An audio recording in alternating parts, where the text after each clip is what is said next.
Hello everyone, সবাই কেমন আছেন? আশা করি সকলে খুব ভালো আছেন। আজকে আমি এসেছি আমাদের গ্রামের মনসা পুজোর মেলাতে। আজকে নিয়ে এই মেলাটা চতুর্থ দিনে পড়েছে, মানে শনিবার দিন আরম্ভ হয়েছিল, আজকে হচ্ছে বুধবার।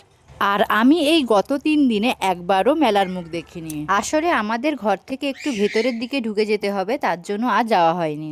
আমি আসিনি ঠিকই, কিন্তু আমার বড় ছেলে সৌম্য প্রতিদিন বিকেলবেলা সাইকেল নিয়ে চলে আসে একটা 10 টাকা নিয়ে। কি যে খায় ও জানে, দিয়ে চলে যায় 1 ঘন্টা থেকে। তো আজকে আমাকে নেহাতি ধরেছে, চলো একবার ঘুরে আসি, এগরোল খাবো, চলো ঘুরে আসি। যাবো না করে আমি ভাবলাম চল দেখি একটু না হয় ঘুরে আসি বিকালের দিকে। তবুও বেরোতে 7টা বেজে যায়। তো মেলাতে তো পৌঁছে গেছি, তোমরা দেখতেই পাচ্ছ। আর প্যান্ডেল সাজানোটাও খুব সুন্দর হয়েছিল, মূর্তিটা অসাধারণ। ভগবানের মূর্তি দেখে তো 10বার প্রণাম করেই নিয়েছি যে ভগবান একটুখানি আমাকে ইউটিউবে একটু চান্স করে দাও। মায়ের প্যান্ডেলের ভেতরে একটা জিনিস দেখেছি যেটা আমার খুব ভালো লেগেছে, ওটা হচ্ছে এই ঝাড় লণ্ঠন। মানে কেন জানি এইসব জিনিসের প্রতি আমার একটু দুর্বলতা থাকে।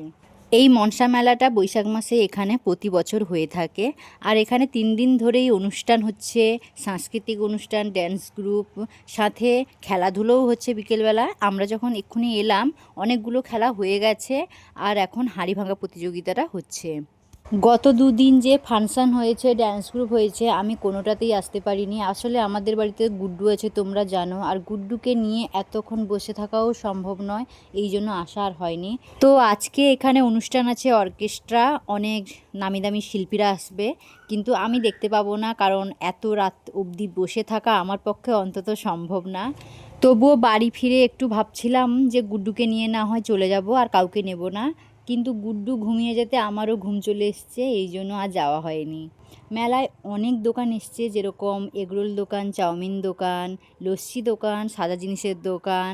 তবে আমার মন এই প্যান্ডেলের ভেতরে যে ঝাল লণ্ঠনটা আছে এখানেই আটকে গেছে। আমি সৌম্যর বাবাকে ফোন করে বলবো, প্লিজ আমার জন্য একটা এরকম ঝাল লণ্ঠন নিয়ে এসো প্লিজ।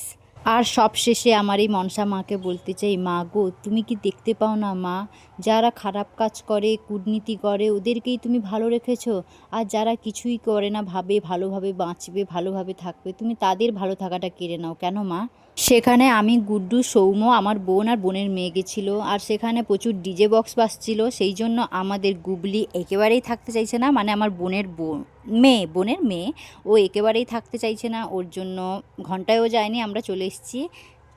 হ্যালো ফ্রেন্ড, সবাই কেমন আছো? আশা করি সবাই ভালো আছো। কালকে আর ভিডিওটা কন্টিনিউ করতে পারিনি, খেয়ে দিয়ে ঘুমিয়ে গেছি।